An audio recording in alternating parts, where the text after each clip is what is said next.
لا الہ الا اللہ محمد رسول اللہ، لا الہ الا اللہ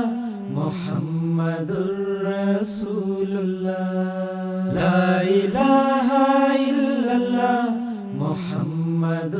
رسول اللہ۔ اعوذ باللہ من الشیطان الرجیم، بسم اللہ الرحمن الرحیم۔ 21 مئی 1883 کو سیدنا حضرت اقدس مسیح موعود علیہ السلام نے اپنے ایک خط میں تحریر فرمایا کہ یہ عاجز اپنی زندگی کا مقصد اعلیٰ یہی سمجھتا ہے کہ اپنے لیے، اپنے عزیزوں اور اپنے دوستوں کے لیے ایسی دعائیں کرنے کا وقت پاتا رہے کہ جو رب العرش تک پہنچ سکیں۔ پھر حضور نے اپنی کتاب ایام الصلح میں تحریر فرمایا کہ اگر یہ دعا نہ ہوتی تو انسان خدا شناسی کے بارے میں حق الیقین تک نہیں پہنچ سکتا تھا۔ وہ دعائیں کیسے کرنی ہیں، اس کے کیا آداب ہیں، ان کا کیا فلسفہ ہے، ان کی کیا ضرورت ہے، کیا اہمیت ہے، اس پر ہم اپنے گزشتہ 2 پروگراموں سے گفتگو کر رہے ہیں۔ آج بھی انشاءاللہ اس موضوع پر گفتگو ہوگی، اس کے متعلقہ بعض سوالات ہوں گے۔ جیسے کہ آپ دیکھ چکے ہیں، نوٹ کر چکے ہیں کہ پروگرام کے فارمیٹ چینج ہونے سے اس کے موضوعات میں ایک تنوع اور وسعت ہے۔ تو آج بھی انشاءاللہ ایک سلسلہ گفتگو کا ہوگا اور 7 سوالات ہوں گے، اور آج کے اس پروگرام میں گفتگو کے لیے ہمارے ساتھ شامل ہیں مکرم و محترم ظہیر احمد خان صاحب، اور آپ کے ساتھ تشریف فرما ہیں مکرم و محترم داؤد احمد عابد صاحب۔ ظہیر صاحب، گزشتہ پروگراموں میں جب ہم گفتگو کر رہے تھے اور مرحلہ وار جب ہم سوالات تک پہنچے تو ہم نے یہ موضوع بھی ڈسکس کیا کہ نہ صرف زندہ انسان کے ساتھ اس دعا کا تعلق ہے، بلکہ فوت ہو جانے والے لوگوں کے ساتھ بھی اس دعا کا واسطہ رہتا ہے۔ انسان ان کی قبروں پر جاتا ہے، وہاں دعا کرتا ہے، وہ کرنی چاہیے، کس حد تک اس کی اجازت ہے، کیا آداب ہیں، اس پر گفتگو ہو چکی ہے۔ آج میں ایک اور سوال آپ کی خدمت میں رکھنا چاہتا ہوں کہ امت کے جو معروف اولیاء کرام ہیں، ان کی قبروں پر جا کر دعا کرنے کے متعلق کیا تعلیمات ہیں، کیا حکم ہے، اور اس کو اگر آپ سیدنا حضرت اقدس مسیح موعود علیہ السلام اور آپ کے خلفائے کرام کی سیرت کی روشنی میں بیان فرما دیں تو بہت ناظرین کے لیے مفید ہوں۔ بسم اللہ الرحمن الرحیم۔ جس طرح آپ نے فرمایا کہ اس میں ہمیں اس موضوع پہ اس وقت بات کرنی ہے کہ جو امت میں اولیاء گزرے ہیں، بزرگ گزرے ہیں، ان کی قبروں پہ جا کے دعا کرنا، ان کے مزاروں پہ دعا کرنے کے بارے میں شریعت کیا کہتی ہے، تو شریعت سے مراد تو یہاں پہ یہی ہوگا کہ حضرت اقدس مسیح موعود علیہ السلام، جن کو اللہ تعالیٰ نے اس امت میں دین کی تجدید کے لیے حضرت اقدس محمد مصطفیٰ صلی اللہ علیہ وسلم کی پیشگوئیوں کے عین مطابق مبعوث فرمایا، تو آپ کا سب سے بنیادی اسوہ جو ہے وہ آپ کا ہی ہے، جو ہمارے لیے مشعل راہ ہے۔ سیدنا حضرت اقدس مسیح موعود علیہ السلام کی ذات اقدس پہ، آپ کی سیرت پہ جب ہم نظر ڈالتے ہیں تو حضرت اقدس مسیح موعود علیہ السلام نے 1905 میں دہلی کا ایک سفر اختیار کیا، اور اس دوران جو اس کی رپورٹنگ الحکم اور البدر میں شائع ہوئی، اس میں حضور علیہ السلام نے اس بات کا بھی، اس خواہش کا بھی اظہار کیا کہ یہاں پہ جو دفن ہیں اولیاء اور بزرگ، ان کے مزاروں پہ اور ان کی قبروں پہ بھی جانا چاہیے۔ اور بلکہ حضرت اقدس مسیح موعود علیہ السلام دہلی میں ہی تشریف فرما تھے اس سفر کے دوران، تو اس بات کا تذکرہ ہوا، اپنے صحابہ سے حضور نے دریافت فرمایا کہ کہاں گئے، تو انہیں بتایا کہ سیر کے لیے گئے، تو اس پہ حضرت اقدس مسیح موعود علیہ السلام نے بہت خوبصورت جو بنیادی تعلیم یہ عطا فرمائی کہ سیر جو ہے وہ صرف لاہو لعب کے طور پہ نہیں ہونی چاہیے، بلکہ اس میں ایک کوئی مقصد ہونا چاہیے، اور وہاں پہ حضور نے اس خواہش کا اظہار فرمایا کہ ہمارا دل چاہتا ہے کہ ہم یہاں جو بزرگ اولیاء جو مدفون ہیں ان کے مزاروں پہ جائیں، اور اس کے لیے حضور نے پھر ایک فہرست بنوائی اور وہاں موجود صحابہ نے مختلف نام بتائے، اور اس سفر کے دوران پھر حضور جتنا ممکن ہو سکا مختلف مزاروں پہ حضور تشریف لے گئے، جس میں حضرت شاہ ولی اللہ، حضرت بختیار باقی رحمہ اللہ، حضرت شاہ ولی اللہ رحمہ اللہ کے والد حضرت عبدالرحیم شاہ، اور حضرت نظام الدین اولیاء وغیرہ، اسی طرح حضرت میر درد رحمہ اللہ کے مزاروں پہ حضور تشریف لے گئے اور وہاں پہ حضور نے دعائیں کیں۔ اسی طرح حضرت خواجہ باقی باللہ جو تھے ان کے مزار پہ بھی حضور تشریف لے گئے۔ تو اس دوران حضور علیہ السلام نے کس طرح جو اپنے صحابہ کو جو اسوہ، جو نمونہ، جو تعلیم دی،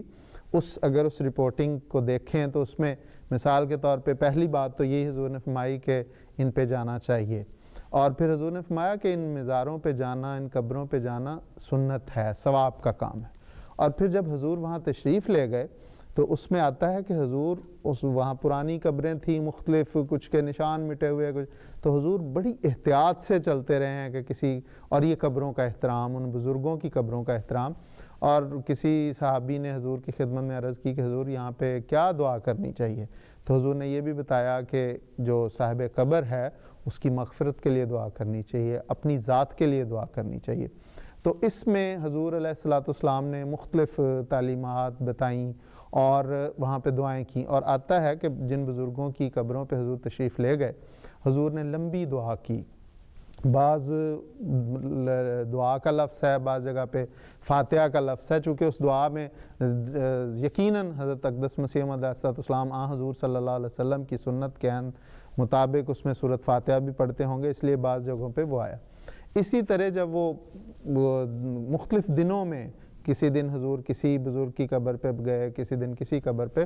تو جب سفر کی واپسی ہونی تھی تو حضور نے اس بات کا اظہار کیا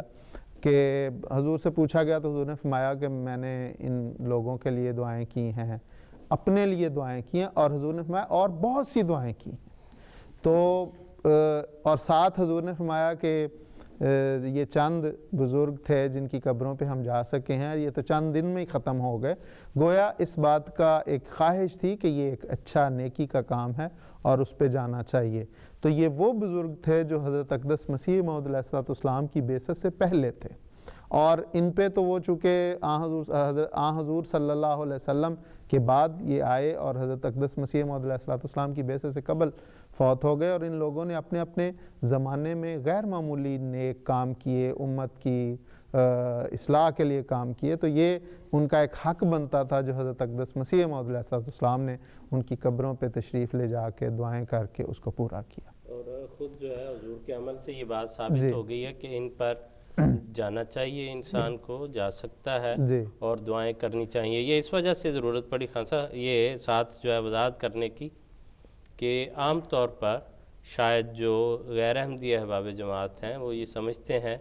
کہ احمدی امت کے جو معروف اولیاء ہیں، جو بزرگان ہیں، ان کو شاید وہ عزت اور تعظیم اور مرتبہ نہیں دیتے جو کہ ان کو دیا جانا چاہیے، حالانکہ یہی حضرت مسیح علیہ السلام کا جو آمد ہے اور حضور کی صحیح تعلیمات کا یہی نتیجہ ہے کہ اس کو بیلنس کر کے دکھایا ہے۔ اور یہ بات آپ کی بالکل درست ہے، اور اگر ہم دیکھیں تو یہ حضرت اقدس مسیح علیہ السلام کا یہ اسوہ حضور کی زندگی تک ہی قائم نہیں رہا، بلکہ اس کے بعد حضرت مسلم موعود رضی اللہ تعالیٰ عنہ 1938 میں جب حضور نے دہلی، آگرہ وغیرہ کا سفر اختیار کیا تو وہاں پہ حضور رضی اللہ عنہ نے مختلف بزرگوں کی قبروں پہ حضور گئے، حضرت نظام الدین اولیاء، حضرت سلیم چشتی رحمہ اللہ وغیرہ، ان کی قبروں پہ دعائیں کیں، اور یہ وہی سفر ہے جس کے بعد حضور رضی اللہ تعالیٰ عنہ نے، حضرت مسلم اور رضی اللہ تعالیٰ عنہ نے سیر روحانی کا جو تقریروں کا ایک سلسلہ شروع ہوا، اور ایک غیر معمولی اللہ تعالیٰ نے القاء اور جو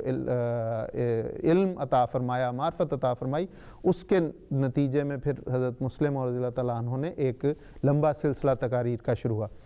اس کے بعد پھر ہجرت ہو گئی، اور جب پہلے خلیفہ حضرت خلیفۃ مسیح رابع رحمہ اللہ 1991 میں قادیان کے دورے پہ تشریف لے گئے وہاں کا، تو وہاں پہ حضور یہ ان دہلی وغیرہ گئے، وہاں پہ حضور نے باقاعدہ ان بزرگوں کی قبروں پہ اسی طرح دعائیں کیں جس طرح حضرت مسیح علیہ السلام نے، حضرت مسلم موعود رضی اللہ تعالیٰ عنہ نے کی.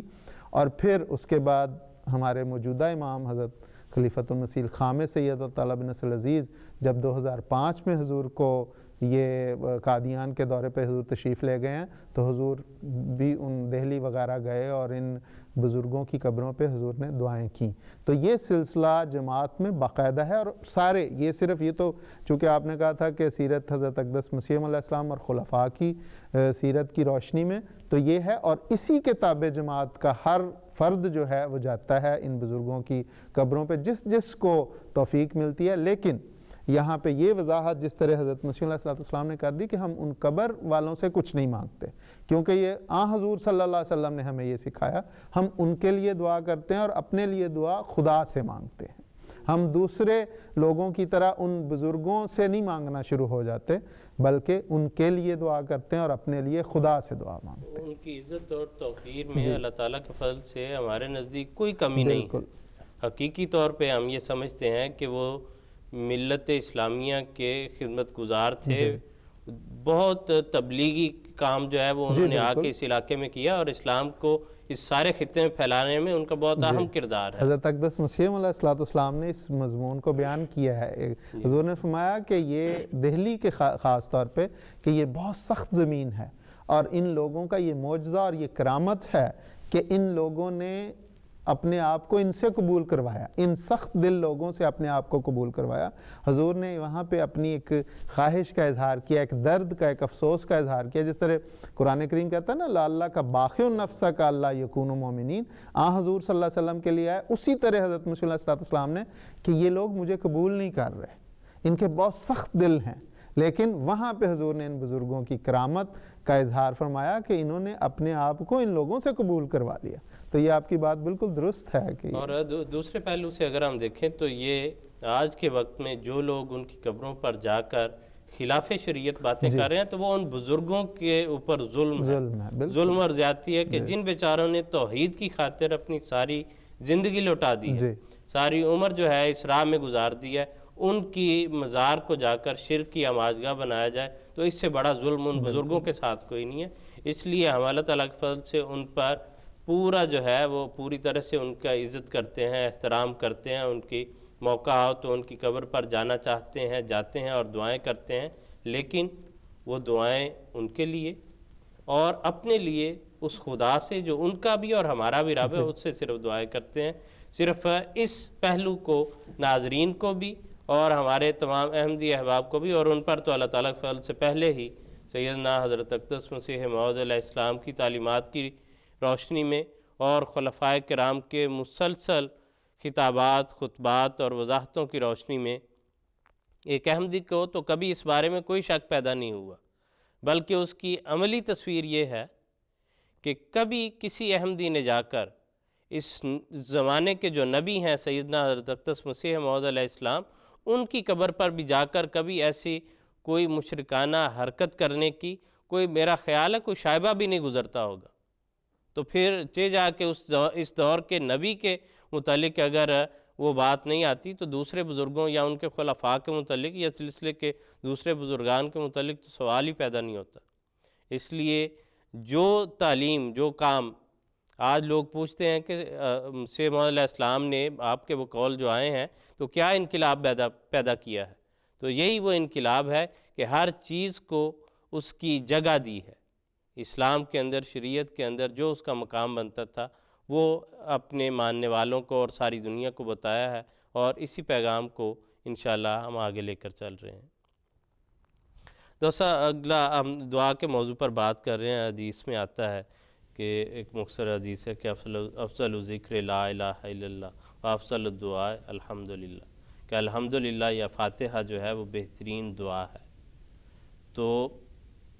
غیر جماعت احباب جو ہیں وہ اعتراض کرتے ہیں، یہ پوچھتے ہیں کہ اتنی بہترین جو دعا ہے اور آپ دعا کے اتنے قائل ہیں، تو پھر جب کسی کی فوتگی پر اس کی مغفرت کے لیے ہاتھ اٹھا کر فاتحہ خوانی کی جاتی ہے تو اس میں آپ کیوں شرکت نہیں کرتے؟ بڑا اہم سوال ہے،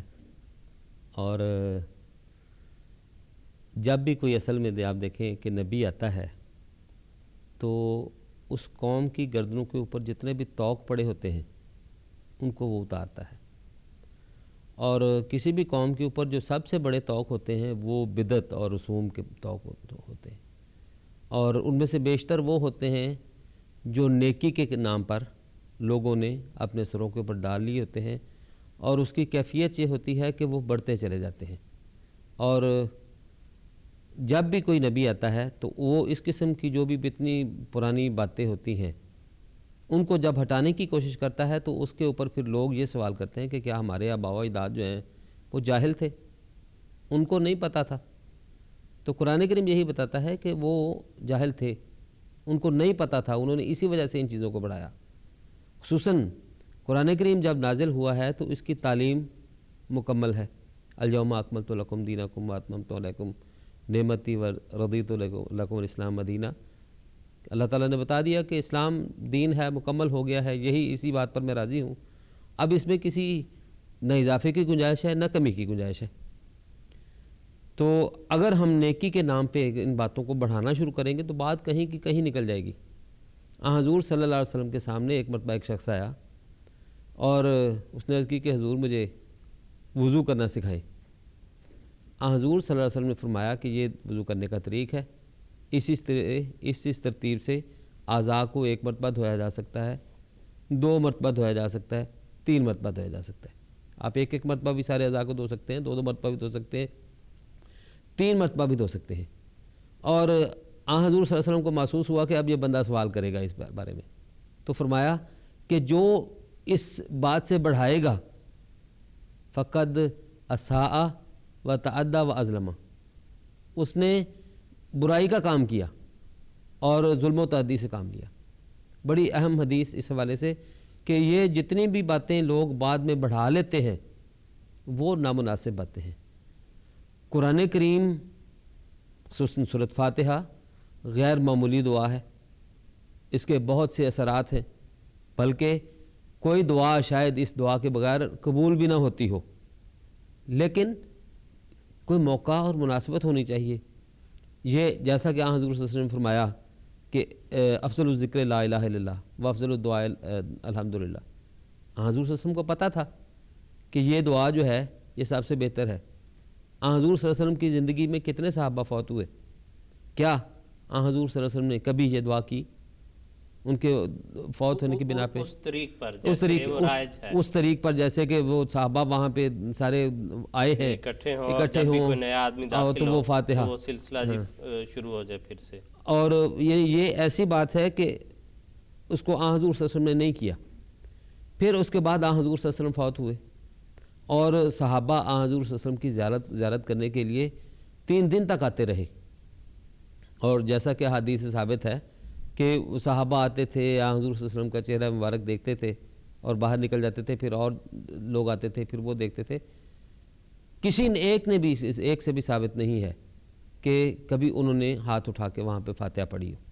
اور جتنے حالات حضور صلی اللہ علیہ وسلم کے محفوظ ہیں دنیا میں شاید کسی آدمی کے اس طرح محفوظ نہیں ہے۔ اگر ایسا واقعہ ہوتا تو ضرور حدیث میں وہ ذکر ملتا۔ تو اس حوالے سے یہ ایک ایسی چیز تھی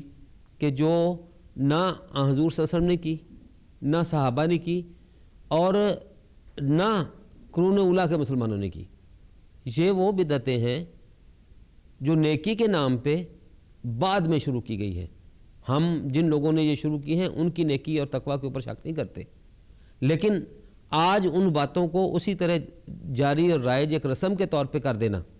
وہ نامناسب بات ہے۔ ورنہ میں نہیں سمجھتا کہ کوئی احمدی ہو جو دعا سورۃ فاتحہ کے بغیر کرتا ہو۔ دعائیں کرنے کا اللہ تعالیٰ بے شمار موقع پہ موقع دیتا ہے انسان کو، اور اس وقت ہم سورۃ فاتحہ کے بغیر دعا نہیں کرتے، لیکن وہ ایک موقع ہے، ایک مناسبت ہے جہاں جس قسم کا کام کرنا چاہیے وہ اسی قسم کا کام وہاں پہ ہوتا ہے۔ جیسے حضور صلی اللہ علیہ وسلم نے سکھایا، اصل میں شریعت تو وہ ہے جو حضور صلی اللہ علیہ وسلم لائے ہیں، اور جیسے حضور سمجھے ہیں، جیسے حضور نے عمل کیا ہے، جو سکھایا ہے اس پر عمل کرنا نیکی ہے، نہ کہ انسان اپنے خیال سے یہ سمجھے۔ اور اس ضمن میں ایک واقعہ جو مجھے یاد ہے کہ حضرت علی رضی اللہ تعالیٰ عنہ نے ایک دفعہ پاؤں پر مسح کرنے کا طریق بتایا۔ اور حضور نے ساتھ یہ فرمایا حضرت علی رضی اللہ تعالیٰ عنہ نے کہ اگر میں اپنی عقل سمجھ سے کام لیتا تو میں پاؤں کا نچلی طرف سے مسح کرتا، کیونکہ اگر کوئی ممکنہ چیز لگی ہے اس کو، کوئی مٹی، کوئی گند وغیرہ، تو وہ نچلی طرف ہوگا، لیکن حضور صلی اللہ علیہ وسلم نے چونکہ یہی طریق سکھایا کہ اس کے اوپر والے حصے سے مسح کرنا ہے، اس لیے ہم اسی کے مطابق کریں گے، اپنی رائے اور اپنی جو ہے وہ فہم کے مطابق نہیں کریں گے۔ تو دین تو ایک سمپل اصول جو ہے وہ یہی ہے کہ جیسے حضور صلی اللہ علیہ وسلم نے سکھایا، ورنہ ہمیں کوئی فاتحہ سے ایسی الرجی نہیں ہے کہ کوئی ہاتھ اٹھا کے فاتحہ پڑھے۔ بلکہ میرے نزدیک تو جتنا زور حضرت مسیح موعود علیہ السلام نے سورۃ فاتحہ کی تلاوت پر دیا ہے، اور جماعت احمدیہ کی تو بنیاد ہی سورۃ فاتحہ ہے، یہ بالکل یعنی حضرت مسیح السلام فرماتے ہیں کہ جو شخص سورۃ فاتحہ نماز میں نہیں پڑھتا، خواہ امام کے پیچھے نماز پڑھ رہا ہو، امام قرات بالجہر بھی کر رہا ہو، پھر بھی سورۃ فاتحہ جو ہے اس کی تلاوت ہر شخص کے لیے دھیمی آواز میں اپنے دل میں وہ ضروری ہے۔ تو اس حوالے سے حضرت جہاں پہ پڑھنی ضروری ہے وہاں پہ حضرت مسیح السلام نے حضور صلی اللہ علیہ وسلم کی تقلید میں اور سنت میں بتایا کہ ہاں وہ ضروری ہے۔ اور سورہ فاتحہ کی ایسی ایسی تفاسیر لکھی ہیں کہ جو آج تک جو ہے وہ نسائے شہود پہ کسی اور طرف سے نہیں آئی، اور بلکہ حضور نے یہ قرار دیا کہ سارا قرآن جو ہے وہ گویا فاتحہ میں ہے، اگر کسی نے فاتحہ پڑھ لیا ہے تو وہ باقی قرآن کو جو ہے وہ ان باقی مضامین کی تفصیل ہے آگے جا کے قرآن کریم میں۔ اسی لیے فاتحہ کا نام بھی یہی ہے، فاتحۃ الکتاب ہے۔ کرنے لگا تھا کہ بہت زبردست اس میں حضرت مسیح علیہ السلام نے فرمایا کہ ہم نے تو وہاں دیکھا کہ سوائے لغویات کے کچھ نہیں ہوتا، یہ جو وفات کی صورت میں فاتحہ خوانی ہوتی ہے اس کو، یہ جو چونکہ بدعت ہے، لوگ باتیں کر رہے ہوتے ہیں، لغو باتیں کر رہے ہوتے ہیں وہ بیٹھ کے، اور حالانکہ ذکر تو یہ ہونا چاہیے کہ اذکروا موتاکم بالخیر، اور کوئی آتا ہے تو ہاتھ اٹھا کے نہ کسی نے وضو نہ کچھ، تو یہ بھی جو ہے اس لیے بھی اسے ناپسند ہے کہ یہ چیزیں حضور صلی اللہ علیہ وسلم نے شروع ہی نہیں کی، وہاں پہ باتیں دنیاوی کر رہے ہوتے ہیں اور ایک رسم کے طور پہ آتا ہے اور ہاتھ اٹھا کے شروع ہو جاتا ہے، اور وہ پڑھنے والوں کی بھی وہ توجہ نہیں اس طرح، وہ ایک رسم کے طور پہ بن گیا کہ چونکہ جس نے آنا ہے اس نے یہ بات کرنی ہے، چلو جی یوں کر لو، اور یا کسی جگہ جو ہے انہوں نے وہ پیسے دے کے مولوی صاحب کو رکھا ہوتا ہے کہ وہ فاتحہ جو ہے ان کے لیے پڑھ رہے ہیں، جیسے مزاروں وغیرہ پر جاتے ہیں یا ختم پر جاتے ہیں، مزاروں پر بھی، اور وہ باقاعدہ طور پر نظر آتا ہے کہ وہ گورنر صاحب جو ہیں ان کی نظریں کسی طرف ہیں، ان کی طرف سے وہ مولوی صاحب اس قبر پہ ساری فاتحہ جو پڑھ کے ڈال دیتے ہیں۔ اور حیرت انگیز بات ہے کہ جب وہ یہ فاتحہ پڑھ رہے ہوتے ہیں تو آپ اگر اس کا دورانیہ دیکھیں تو وہ چند سیکنڈ بھی نہیں ہوتا، وہ فاتحہ اور ساتھ ہی آمین ہو جاتا ہے، اتنی دیر میں تو کوئی نہیں پڑھ سکتا۔ تو یہ بے وقری ہے نا اصل میں، تو اس کے ان چیزوں کی عزت کو کم کرنے والی ہیں، اور جب بھی انسان اصل تعلیم سے ہٹتا ہے تو اس کے نتیجے میں اپنے آپ کو بھی اور ان دینی معمولات کو بھی جو ہے وہ نقصان پہنچاتا ہے۔ اس لیے ہمارا موقع بڑا اس سلسلے میں واضح ہے کہ اگر حضور صلی اللہ علیہ وسلم نے پڑھی ہے تو ہم 1000 دفعہ پڑھنے کے لیے تیار ہیں اور ضرور پڑھیں گے، اگر آپ کے خلفائے کرام نے پڑھی ہے تو ہم ضرور پڑھیں گے، اگر صحابہ میں سے یہ معمول ملتا ہو کہ صحابہ نے یا پوری امت نے اس طرح اس کو اپنا لیا تو ہم ضرور پڑھیں گے، ہمیں اس میں کوئی ایسے مذائقے والی بات نہیں، حرج والی بات نہیں۔ حضرت مسیح موعود علیہ السلام نے اس بارے میں بڑا زبردست ایک چھوٹا سا اقتباس ہے حضور کا بیان فرمایا کہ سوال یہ ہے کہ آیا نبی کریم صلی اللہ علیہ وسلم یا صحابہ کرام اور ائمہ اعظام میں سے کسی نے یوں کیا؟ جب نہیں کیا تو کیا ضرورت ہے خام خواہ بدعت کا دروازہ کھولنے کی؟ ہمارا مذہب تو یہی ہے کہ اس رسم کی کچھ ضرورت نہیں، ناجائز ہے۔ ٹھیک ہے، حکم عدل ان کے واضح الفاظ ہیں اور اسی کے مطابق جو ہے ہم سب احمدیوں کا اللہ کے فضل سے تعامل ہے، اسی وجہ سے ہم اس کو اختیار نہیں کرتے۔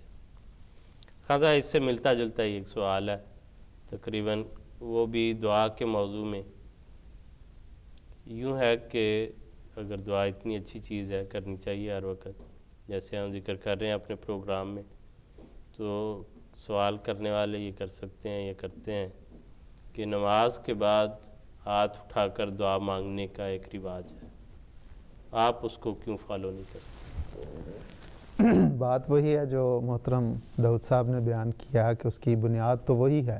قرآن کریم کہتا ہے لَقَدْ كَانَ لَكُمْ فِي رَسُولِ اللَّهِ أُسْوَةٌ حَسَنَةٌ، قرآن کریم کہتا ہے قُلْ إِن كُنتُمْ تُحِبُّونَ اللَّهَ فَاتَّبِعُونِي يُحْبِبْكُمُ اللَّهُ، کہ تمہارے لیے بہترین اسوہ رسول اللہ صلی اللہ علیہ وسلم کی ذات ہے، جو انہوں نے کیا وہ کرو۔ اور فرمایا کہ اگر تم میری محبت حاصل کرنا چاہتے ہو، اللہ تعالیٰ کہتا ہے، تو پھر اس رسول کی اطاعت کرو، اس کی کامل پیروی کرو، تمہیں وہ مل جائے گی۔ پھر فرمایا ما آتاکم الرسول فخذوہ وما نہاکم عنہ فانتہوا، کہ جو تمہیں رسول کرنے کے لیے کہے وہ کرو، اور جس سے روکے اس سے رک جاؤ۔ یہ ہے اصل اطاعت۔ اب بات یہ ہے کہ اس میں حضور صلی اللہ علیہ وسلم سے، خلفاء سے کوئی ثابت نہیں اس طرح کہ انہوں نے نماز تو فٹافٹ پڑھ لی ہو اور بعد میں ہاتھ اٹھا کے دعا کی، بالکل ایسا نہیں۔ حضرت اقدس مسیح موعود علیہ السلام نے انہی قرآنی اصولوں پہ اپنی بنیاد رکھی، اور حضور نے فرمایا کہ میں ایک جگہ حضور فرما رہے ہیں کہ میں حدیث کی بڑی تعظیم کرتا ہوں، اور کوئی معمولی سے معمولی حدیث بھی ہو اگر وہ قرآن کے خلاف نہیں تو ضرور اس پہ عمل کرتا ہوں، اور اپنی جماعت کو بھی کہتا ہوں کریں۔ حضور فرماتے ہیں کہ نماز کے بعد جو ہاتھ اٹھا کے دعا کی جاتی ہے، کسی حدیث سے اس کا التزام ثابت نہیں۔ پھر حضور علیہ السلام نے اس کو کیوں منع کیا، یا ہماری جماعت کیوں نہیں کرتی؟ بڑی خوبصورت حضرت صاحب نے اس کے متعلق اتنے خوبصورت الفاظوں میں اس کا جواب دیا۔ حضور فرماتے ہیں کہ یہ تو بدعت ہے، جلدی جلدی نماز ختم کر لیتے ہیں اور اس کے بعد پھر لمبی دعائیں شروع ہو جاتی۔ اور حضور نے فرمایا کہ میں نے اپنی جماعت کو یہ تلقین کی ہے، یہ نصیحت کی ہے کہ اپنی نمازوں کو سنوارو۔ اصل چیز نماز ہے، اگر اس کو تم درست کرتے ہو تو سارے کام درست ہو جاتے ہیں۔ یہ تو اسی طرح ہے نا کہ انسان کسی اپنی عرضی لے کے کسی حاکم کے دربار میں جائے اور وہاں پہ تو وہ چپ ہو کے بیٹھا رہے، جب دربار سے باہر آئے السلام علیکم کہہ کے ہم نماز ختم کرتے ہیں، اور باہر وہ آ کے پھر وہ اپنی عرضی پڑھنا شروع کر دے تو اس کا کیا فائدہ؟ یہ ہے وہ بنیادی چیز۔ حضور فرماتے ہیں کہ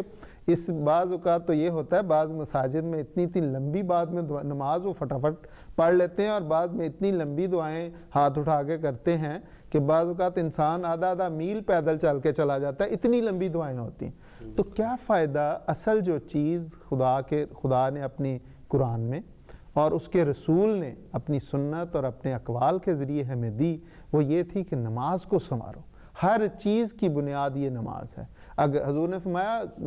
قرۃ عینی فی الصلاۃ، حضور صلی اللہ علیہ وسلم نے فرمایا کہ میری تو آنکھوں کی ٹھنڈک اس نماز میں۔ حضور اور اسی طرح حضرت مسیح علیہ السلام نے فرمایا کہ مومن کو تو ہر وقت اٹھتے بیٹھتے جاگتے دعائیں کرتے رہنا چاہیے۔ دعا بری چیز نہیں ہے، لیکن وہی بات جو دوسرا نے فرمائی کہ چونکہ یہ بدعت ہے، یہ ایک نیا سلسلہ رسم شروع ہو گئی ہے، جس کی وجہ سے جو اصل چیز ہے نماز جو ہے، جو مغز ہے، اس سے لوگ ہٹ گئے ہیں اور چھلکے کو کھا رہے ہیں۔ وہ اسی طرح کہ کیلے کے گدے کو نکال کے پھینک دیا جائے اور چھلکا کھا لیا جائے۔ تو یہ اس وجہ سے حضرت مسیح علیہ السلام نے اس سے منع کیا ہے۔ جی بالکل ٹھیک ہے خاصا کہ انسان اصل جو وقت تھا بات کرنے کا، بالکل وہاں تو اپنی بات پیش نہ کرے۔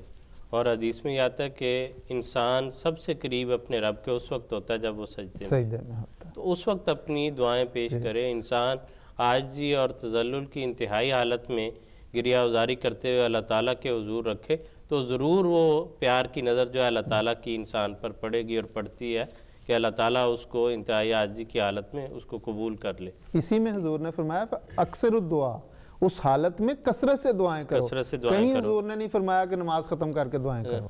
ایک اس بارے میں میں بات کرنا چاہتا ہوں، اس میں کوئی شک نہیں کہ نماز کے بعد ہاتھ اٹھا کے دعا کرنا جو ہے نہ رسول نے کبھی نہیں کی، نہ صحابہ نے کی، ثابت نہیں ہے۔ لیکن یہ ہے کہ ہماری جماعت نماز کے بعد اگر یعنی جب دعا کا موقع ہوتا ہے تسبیحات کرتے ہیں، باقی جو مسنون دعائیں ہیں وہ ہاتھ اٹھانے کی ضرورت نہیں، وہاں پہ حضرت صلی اللہ علیہ وسلم نے صحابہ کو وہ دعائیں سکھلائیں۔ جی بالکل، جو نماز کے بعد کی دعائیں ہیں وہ حضرت صلی اللہ علیہ وسلم نے خود سکھلائی ہیں صحابہ کو۔ تو جب وہ دعائیں سکھلائیں وہ ہم دعا کرتے ہیں جیسے حضرت صلی اللہ علیہ وسلم نے جو سکھایا۔ تسبیحات بتائیں کہ سبحان اللہ کہیں، الحمدللہ کہیں، اللہ اکبر کہیں، اس کا یہ اجر ہے، یہ ثواب ہے، وہ ساری باتیں ہیں۔ یہ اس لیے ہے کہ جب انسان نماز ختم کرتا ہے تو یہ نہیں کہ اس کا خدا تعالیٰ کے ساتھ رابطہ ختم ہو گیا۔ خدا تعالیٰ کے ساتھ رابطہ تو انسان کا ہے، سارا دن اس کی زبان جو ہے وہ ذکر الہی سے تر رہنی چاہیے، لیکن اس کے لیے یہ کہ جب آپ نے ذکر الہی کرنا ہے اس کے لیے ہاتھ اٹھا لیں، یہ کہیں نہیں لکھا۔ ورنہ تو پھر وہ آپ نے معین کر دیا کہ وہ اتنے وقت کے لیے آپ نے دعا کرنی ہے، اتنے وقت کے لیے آپ نے خدا تعالیٰ کا ذکر کرنا ہے، اس کے بعد ذکر کرنے کی ضرورت نہیں ہے۔ اس پہ احمد فراز کا بڑا اچھا شعر ہے کہ میں نہیں تسبیح ایسے مبلغ کی جو بندگی کا بھی ہر دم حساب رکھتا ہے، کہ اس طرح گن گن کے جو ہے، اور دعاؤں کے لیے جی ایسی حالتیں، اور ہمیں ان حالتوں کو اختیار کرنے بھی کوئی جو ہے اس میں تعامل نہیں ہے، کوئی مذائقہ نہیں ہے، اگر وہ حکم سے ثابت ہو۔ حضرت مسیح علیہ السلام نے ان چیزوں کو چھوڑنے کے لیے کہا ہی اس لیے ہے کہ انہوں نے غلط رسم اختیار کر لیا۔ اب یہی تسبیح کی بات ہے کہ لوگ وہ دانے پہ دانہ پھینک رہے ہوتے ہیں اور باتیں کچھ اور کر رہے ہوتے ہیں۔ اب اسمبلیوں میں دیکھ لیں کہ وہاں پہ باتیں کر رہے ہوتے ہیں اور تسبیح چل رہی ہوتی ہے، مولویوں کو دیکھ لیں وہ تسبیح چل رہی ہے، اور بعض اوقات تو گالیاں دے رہے ہوتے ہیں اور تسبیح چل رہی ہے۔ تو ان چیزوں کی جو عزت ہے، جو احترام ہے، جو ان کا مقام ہے، اس سے گرا کے ان رسموں میں ظاہری جو وہ قشر ہے، جو چھلکا اس میں پڑ گئے ہیں، جو مغز ہے اس کو چھوڑ دیا، اس لیے ان چیزوں سے ممانعت کا حکم ہے۔ بہت شکریہ خان صاحب، داؤد صاحب، جزاکم اللہ حسن الجزا۔ آج کے ہمارے پروگرام کا وقت اپنے اختتام کو پہنچ رہا ہے۔ ناظرین کرام، اگلے ہفتے انشاءاللہ پھر ملاقات ہوگی۔ آپ کے سوالات، آپ کی تجاویز، آپ کی آراء، ہم ان کے لیے منتظر رہیں گے۔ جو بھی آپ اس بارے میں فیڈ بیک دینا چاہیں وہ آپ ہمیں اسی ہمارے ای میل ایڈریس پر لکھ سکتے ہیں۔ انشاءاللہ اگلے ہفتے پھر ملاقات ہوگی۔ السلام علیکم ورحمۃ اللہ وبرکاتہ۔ لا الہ الا اللہ محمد رسول اللہ، لا الہ الا اللہ محمد رسول اللہ۔